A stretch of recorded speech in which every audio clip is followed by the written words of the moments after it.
मुसलमान भाई बहनों मोहम्मद को मानते हैं। मोहम्मद खुद कहता है मैं मरूंगा तो कहाँ जाऊंगा मुझे नहीं पता, और तुम लोग भी मरोगे तो कहाँ जाओगे मुझे नहीं पता, ना तुम्हें भी नहीं पता। मतलब स्वर्ग या जन्नत जाओगे उसे मालूम नहीं, कहता है मोहम्मद, ना तुम्हें भी मालूम नहीं। कैसे वो परमेश्वर हो सकता है, वो अल्लाह खुदा कैसे हो सकता है? लेकिन एक यीशु मसीह है जो वो फैसिलिटी से बताता है, जो एक स्वर्ग है और जन्नत है। मनुष्य कैसे जाएगा? हिंदू मुस्लिम सिख या जो भी धर्म से आप लोग होंगे, लेकिन यीशु का वचन जीवित है और आत्मा है।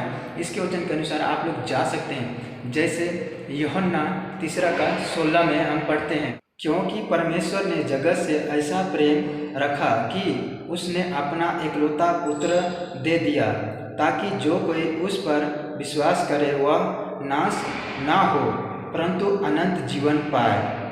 परमेश्वर एकलौता पुत्र दे दिया मतलब इस जगत में जितने मनुष्य हैं, हिंदू मुस्लिम सिख जितने पापी लोग हैं, उन सब के लिए परमेश्वर अपना पुत्र को इस धरती पर भेजा कि सब मनुष्य का पाप को अपने ऊपर लेकर क्रूस पर बलिदान दे, सब मनुष्य का पाप का दंड भोगे, ताकि जो कोई मतलब हिंदू मुस्लिम सिख रोमन या कोई भी जाति हो, जो कोई यीशु पर विश्वास करे वह नाश ना हो। मतलब वो नाश नहीं होगा, वो नरक नहीं जाएगा यीशु पर विश्वास करेगा तो, परंतु अनंत जीवन पाए, मतलब जन्नत पाए, स्वर्ग पाए, अनंत काल के राज, जो ये गाने राज, ना वहाँ बुढ़ापा है ना वहाँ रोग है, केवल खुशी और आनंद है। वो यीशु मसीह पर विश्वास करने से मिलेगा वो जन्नत और स्वर्ग। 17 में परमेश्वर ने अपने पुत्रों को जगत में इसलिए नहीं भेजा कि जगत पर दंड की आज्ञा दे, परंतु इसलिए कि जगत उसके द्वारा उद्धार पाए। परमेश्वर अपना पुत्रों को जगत में इसलिए नहीं भेजा कि दंड की आज्ञा दे, इसलिए भेजा कि जगत उद्धार पाए। तो मुसलमान भाइयों बहनों लोग कहते हैं कि जो खुदा है, जो अल्लाह है, जो परमेश्वर है, उसका इकलौता पुत्र कैसे होगा? वो खुदा है, वो परमेश्वर है, उसका कोई पुत्र नहीं होता है। जब ईसाई लोग कहते हैं, क्रिश्चियन लोग कहते हैं कि यीशु परमेश्वर का इकलौता पुत्र है, खुदा का इकलौता बेटा है, तो मुसलमानों लोग नहीं मानते हैं।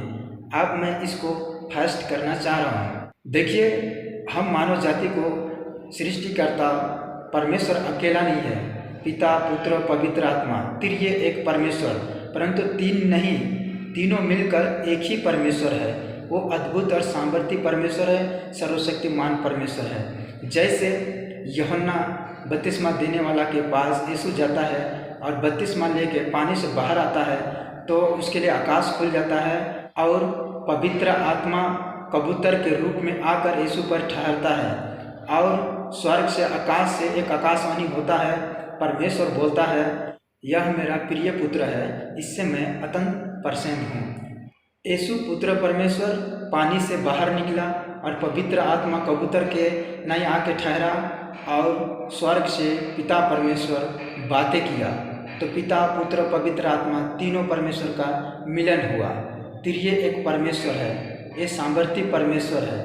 आप लोग समझिए मुसलमान भाइयों बहनों कि यीशु का करुणा को, यीशु का प्रेम को, यीशु का दया को, जो उसने क्रूस पर बलिदान दिया। और मुसलमानों का भी पुस्तक पे सिखाता है कि यीशु जो था वो कोई पाप गुनाह नहीं किया था, और पवित्र बाइबल भी सिखाता है कि यीशु कोई पाप गुनाह नहीं किया था, वो पवित्र था। कुरान भी बताता है एक कुंवारी मरियम की ओर से यीशु आया था, जिसका किसी पति या पुरुष से संबंध नहीं था, उस स्त्री का, मरियम का, ना वो शादी नहीं किया था। यीशु आत्मा बन के इस धरती पर आया था। बाइबल भी वही बातों को सिखाता है कि यीशु आत्मा बन के आया सारे मनुष्य का पाप का दंड भुगतने के लिए। एक बार मैं एक मुसलमान भाई से मिला, और उस मुसलमान भाई का नाम था सतीब मियाँ। उससे मैं बातें किया तो उसको मैं सुसमाचार सुनाया। मैंने कहा कि यीशु मसीह सारे मनुष्य जाति का पाप का दंड भोग दिया है, अपने ऊपर वो पाप को लिया और क्रूस पर बलिदान दिया, और उसके बाद मारा गया, गाड़ा गया, तीसरे दिन में जी उठा और स्वर्ग में उठा लिया गया, परमेश्वर की दाहिने ओर बैठा है। तो वो मुसलमान भाई ने सतीब ने कहा कि ईसा मसीह क्रूस पर जान नहीं दिया था, उसको उठा लिया गया था खुदा ने। तो उस सतीब मुसलमान भाई ने कहा हमको कि ईसा मसीह के रूप में यहूदा इस्करियोती को क्रूस पर चढ़ाया गया था, यीशु को नहीं। यीशु को ऊपर उठा लिया था खुदा ने। इस प्रकार से उसने कहा हमको सेम टू सेम वैसे ही शकल और शैतान के कुचला गया। इस प्रकार उसने कहा, पवित्र बाइबल में लिखा है कि यीशु मसीह हमारे पापों के चलते मारा गया, गाड़ा गया और तीसरे दिन में जी उठा और देह के अनुसार स्वर्ग में उठा लिया गया, परमेश्वर की दाहिनी ओर बैठा है।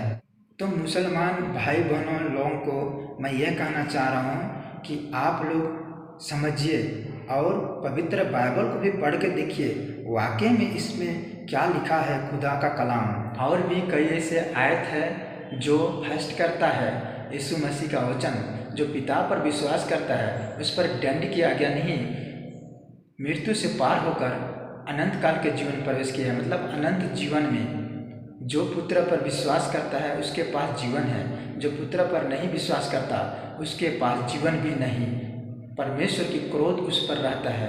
मतलब जो यीशु पर विश्वास करता है उसके पास अनंत जीवन है, जो विश्वास नहीं करता यीशु पर उसके पास जीवन भी नहीं है।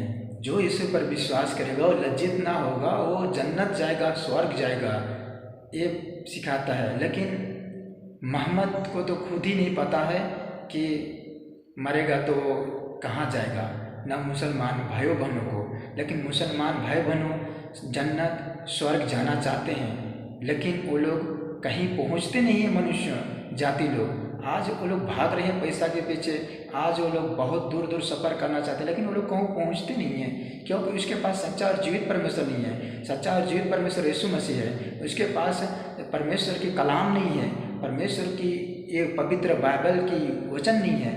जब उन लोग के पास हो जाएगा तो उन लोग को सत्य मार्ग दिखेगा।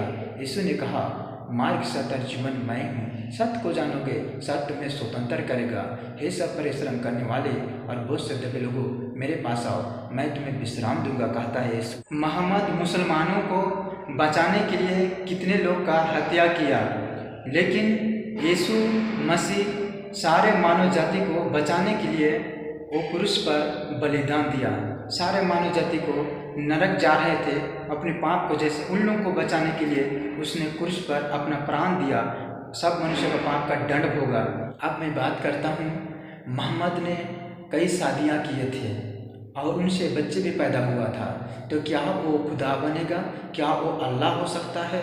यीशु मसीह ने कोई शादी नहीं किया था, उसने आत्मा बन के आया था और उसने पवित्र जीवन गुजारा, उसने परमेश्वर के आज्ञाओं को पालन किया, उसने सुसमाचार प्रचार किया, सारे मनुष्य जाति के लिए उसने क्रूस पर बलिदान दिया। और ये वचन पढ़ता हूँ मैं मुसलमानों भाई बहनों के लिए, यदि उन लोग समझ जाते हैं इन वचन को और विश्वास करते हैं तो अवश्य वो लोग मुर्दों में से जिएंगे। यूहन्ना 11:25 में यीशु ने उससे कहा, पुनरुत्थान और जीवन मैं ही हूँ, जो कोई मुझ पर विश्वास करता है वह यदि मर भी जाए तो भी जिएगा। मतलब मरने के बाद दोबारा फिर से जी उठना। लेकिन यीशु पर विश्वास करेगा तो यीशु अपने सामर्थ्य से जिलाएगा, क्योंकि यीशु ने यह वादा किया है, पुनरुत्थान और जीवन मैं ही हूँ, कहता है। तो सच्चा और जीवित यीशु परमेश्वर सामर्थ्य परमेश्वर है, वो जीवन है और जीवन देता भी है। तो आप लोग हिंदू मुस्लिम सिख जो भी जाति के लोग होंगे, मन फिराइए और अपने पापों से क्षमा मांगिए और सच्चा और जीवित परमेश्वर जो आपको बनाया है उसको पुकारिए, आप उसको ढूंढिए और आप उससे रिश्ता बनाइए। आप लोग का जीवन और परमेश्वर के जीवन दोनों मिलना चाहिए, तब आप लोग का जीवन सही रास्ते पर चलेगा, क्योंकि यीशु ने सही रास्ता पर चलाना चाहता है आप लोग को। यीशु ने तो स्वयं कहा है वचन पर, कोई लड़का लड़की यीशु पर विश्वास करके कुंवारा मर जाता है, पुनरुत्थान में जी उठने के बाद स्वर्ग में कोई विवाह शादी ना होगा, स्वर्गदूतों की नहीं दिखेंगे। यीशु मसीह तो स्वयं ऐसा शिक्षा और वचन देता है, उसने तो कोई शादी ही नहीं किया था, इसके लिए वो पवित्र है। मोहम्मद तो कई शारीरिक संबंध जिसे व्यभिचार भी किया तो अल्लाह खुदा नहीं हो सकता है। मेरे समझ से आप लोग थोड़ा मन बुद्धि को खोलिए और बाइबल को भी पढ़िए, आपको सब जानकारी मिलेगा। जीवित यीशु आप सबको आशीष दे, परमेश्वर के नाम में आमीन।